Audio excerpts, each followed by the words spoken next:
Aam Aadmi party ఇక్కడ కొన్ని తప్పిదాలు చేసింది. మెజారిటీ మొత్తంగా చూస్తే మాత్రం లిక్కర్ స్కామ్ ఏదైతే మరకంటుకుందో అదే ఇప్పుడు ఆమ్ ఆద్మీ పార్టీ ఓటమికి ఒక ముఖ్య కారణంగా చూపిస్తూ ఉన్నారు విశ్లేషకులు. ఒకవేళ అది లేకపోయి ఉంటే బహుశా ఆమ్ ఆద్మీ పార్టీ ఇంకొన్ని సీట్లను గెలుచుకొని ఉండేది, ఇంకొంచెం నెక్ టు నెక్ ఫైట్ ఉండేదేమో అన్న అభిప్రాయాన్ని కూడా విశ్లేషకులు చెప్తూ ఉన్నారు. రైట్, మనతో రాము గౌడ్ గారు ఉన్నారు. రాము గౌడ్ గారు ఏం చెప్తారు? ఇప్పుడు సీల్ వేసేసారు, ఒక కాగితం ముక్క కూడా వెళ్ళకూడదు.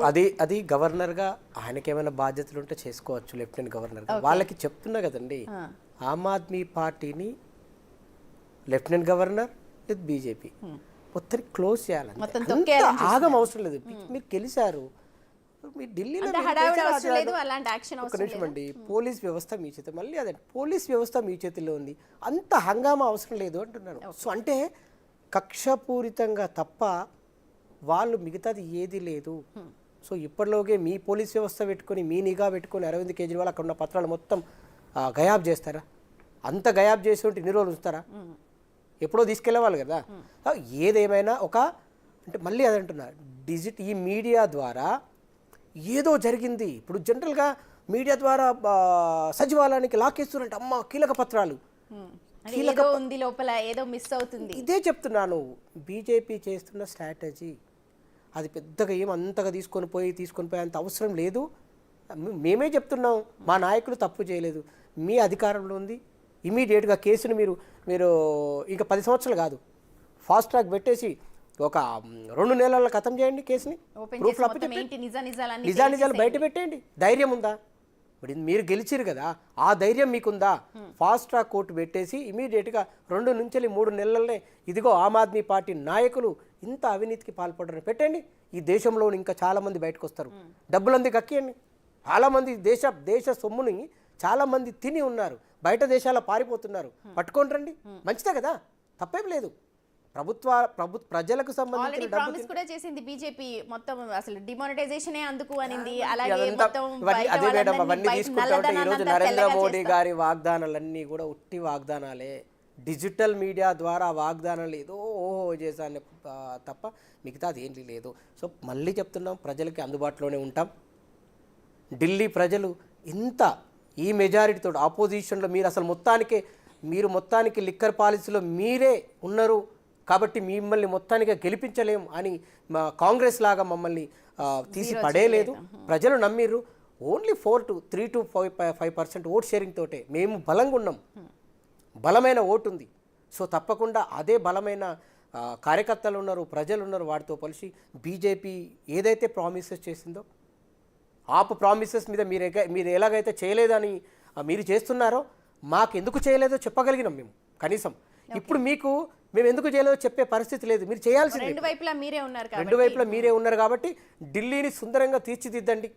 ల్యాండ్ మీదే, లా అండ్ ఆర్డర్ మీదే, మీరు ఇష్టం వచ్చినట్టు కేసులు పెట్టుకోవచ్చు. ఇప్పుడు ఇంకా ఇప్పటిదాకా ఏమి లేని పరిస్థితుల్లో ప్రభుత్వాలు ఉంటేనే కేసులు పెట్టిర్రు. ఇంకా మీకు నచ్చినట్టుగా ఏమైనా చేసుకోవచ్చు, తప్పలేదు. కానీ ఏది ఏమైనా న్యాయ వ్యవస్థ పైన నమ్మకం ఉంది. మీరు ఈరోజు మా పైన మరక జల్లినా కూడా న్యాయ వ్యవస్థ ప్రూఫ్లు అయితే అప్పచెప్పాల్సిందే. అప్పచెప్పిన తర్వాతనే కదా. అంతకుముందు ఉట్టిగానే మీరు కేసు ఫైల్ చేసేసి నువ్వు తప్పు చేసినావు అని మరక జల్లితే అది మంచి పద్ధతి కాదు.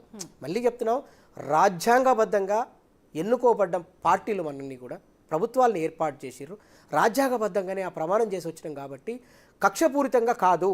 రాజకీయ పార్టీలు అంటే ప్రజలకు సేవ చేయాలి, కానీ ఒక రాజకీయ పార్టీని తొక్కి కింద పడేస్తేనే మనకు రేపు మంచిగా ఉంటుంది. కానీ ఈ రాజకీయ పార్టీ బయటకు వస్తే మనకి ఏదో జరుగుతుంది అనేది తప్పు. బలమైన ఆపోజిషన్ ఉండాలి ఎప్పుడు కూడా. చూడండి, బలమైన ఈరోజు ఆపుకు కూడా మేము అదే అంటున్నాం, బలమైన ఆపోజిషన్ మీరు ఉండగలిగినప్పుడే ఆ ప్రభుత్వాలు ఏం చేస్తున్నాయో మీరు నిలదీయడానికి ఒక అవకాశం ఉంటుంది, హక్కు ఉంటుంది. పబ్లిక్ కూడా తెలుస్తుంది, పబ్లిక్ కోసమే కదా. తప్పకుండా. ఎందుకోసం అంటే ప్రభుత్వాలు చేస్తున్న పనులు బయటకు తీసుకురావడం, ఆపోజిషన్ ఉండి గట్టిగా బయటకు తీసుకురావడానికి అవకాశం ఉంటుంది, నిలదీయడానికి అవకాశం ఉంటుంది. సో మేము కూడా బలమైన ఆపోజిషన్గా ఉంటున్నాం, ఒప్పుకుంటున్నాం, తప్పేం లేదు. సో ఆ మరకల్ని తప్పకుండా మేము తూర్చుకుంటాం. ఎందుకోసమంటే ఆ కోర్టులు మీరే ప్రభుత్వాలు ఉన్నాయి, ఫాస్ట్ ట్రాక్ కోర్టు వేసి ఇమీడియట్గా మీరు చేయించండి. మీరు ఇప్పుడు కాదు, ఇంకా మా ఉన్న ఎమ్మెల్యేలను కూడా ప్రలోభాలకి గురి చేస్తారు, భయపెట్టిస్తారు.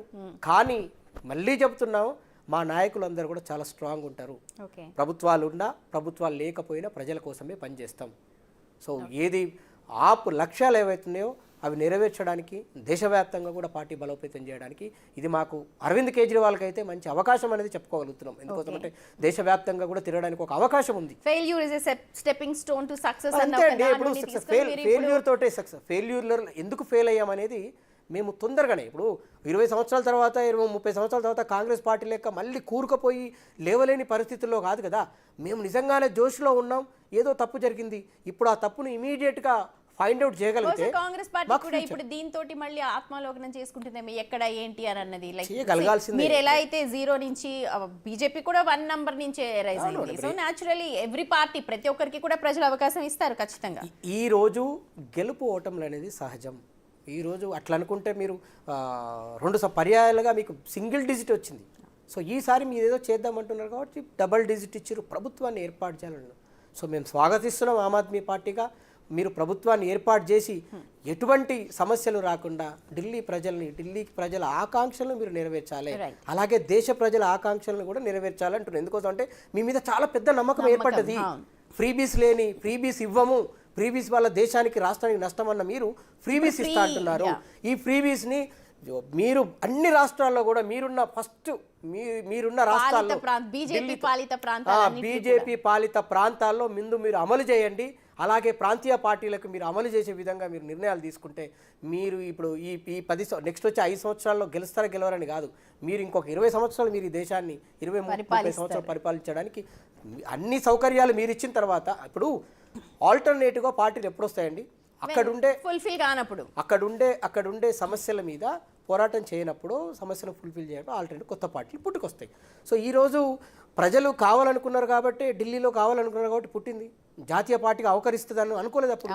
కానీ ఆ జాతీయ పార్టీగా అవతరించడానికి దానికి కూడా మీరే కారణమై ఉండొచ్చు. ఇది కాంగ్రెసే కావచ్చు, అటు బీజేపీ కావచ్చు. ఆల్టర్నేటివ్గా ఒక మంచి జాతీయ పార్టీ ఉండాలి అనేది అరవింద్ కేజ్రీవాల్ గారు నమ్మించింది కాబట్టి అన్ని రాష్ట్రాల్లో కూడా ఎదగడానికి ఒక అవకాశం కల్పిస్తుంది. సో కాబట్టి ఇది మాకు మంచిదే. అరవింద్ కేజ్రీవాల్ గారు ఓడిపోవడమే కావచ్చు, ప్రభుత్వాన్ని ఏర్పాటు చేయకపోవడమే కావచ్చు, మా పార్టీకి మంచిదని అనుకుంటున్నాం. ఎందుకోసమంటే మిగతా రాష్ట్రాల్లో విస్తృతంగా పర్యటించాల్సిన ఆవశ్యకత ఉంటుంది అరవింద్ కేజ్రీవాల్ గారికి. ఆయనకున్న ఫేమ్ తోటి అన్ని రాష్ట్రాల్లో కూడా మంచి చేయడానికి మాకున్న ఏవైతే ఆపు లక్ష్యాలను తీసుకెళ్ళడానికి అవకాశం ఉంటుంది. మీరు అన్నట్టుగా మరక ఉంది, వాస్తవం అయి ఉండొచ్చు, ఏది ప్రజలు వాస్తవంగా నమ్ముండొచ్చు. కానీ ఆ మరక ఉంది అనేది నిజం కాదు, అది అబద్ధం అనేది ప్రజాక్షేత్రంలోనే తప్పకుండా రేపు ప్రజలకు తెలియాల్సిందే. ఈ రోజు చెప్పినంత మాత్రాన రేపు మరి అడుగుతాం కదా, రేపు మా పార్టీగా రేపు అరవింద్ కేజ్రీవాల్ గారు అడుగుతారు కదా, నేను ఇప్పుడు ప్రభుత్వంలో ఉన్నా కాబట్టి నన్ను ఏం చేయలేకపోయారు, ప్రభుత్వం నుంచి దిగిపోయిన నేను నా సామాన్య కార్యకర్త కదా. ఇప్పుడు ఆయన కూడా ఒక సామాన్య పర్సన్గానే ఉంటాడు. మీరు అవినీతి చేసినట్టుంటే మనీష్ సిసోడియా గారు ఉన్నారు, అరవింద్ కేజ్రీవాల్ ఉన్నారు, మీరు ఏం చేయాలనో చేసుకోవాల్సిన అవకాశం మీకుంది, చేయొచ్చని ఆమ్ ఆద్మీ పార్టీ కార్యకర్తగా చెప్తున్నా. మా లీడర్ ఇంకా అంటే నేను స్టూడియోలో ఉన్నా కాబట్టి మా లీడర్ ఇంకేం చెప్పిండో చెప్పలేదో నాకు తెలియదు, కానీ ఒక కార్యకర్తగా చెప్తున్నాను, మీకు అవకాశం ఉంది, నిరూపించండి.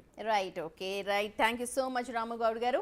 మొత్తానికైతే బీజేపీ మాకు ఛాన్స్ ఇచ్చింది ఎదగడానికి, ఎందుకంటే బలమైన ప్రతిపక్షంగా అవతరించాం మేము. 22 సీట్లు అంటే సామాన్యమైన విషయం కాదు. లిక్కర్ స్కామ్ మేరకు అంటుకున్నప్పటికీ కూడా ఇంకా ప్రూవ్ కాలేదు, కానీ ఢిల్లీ ప్రజలు కూడా ఆత్మావలోకనం చేసుకుంటున్నారు. రేపు రిపెంట్ అవుతారేమో అన్న ఒక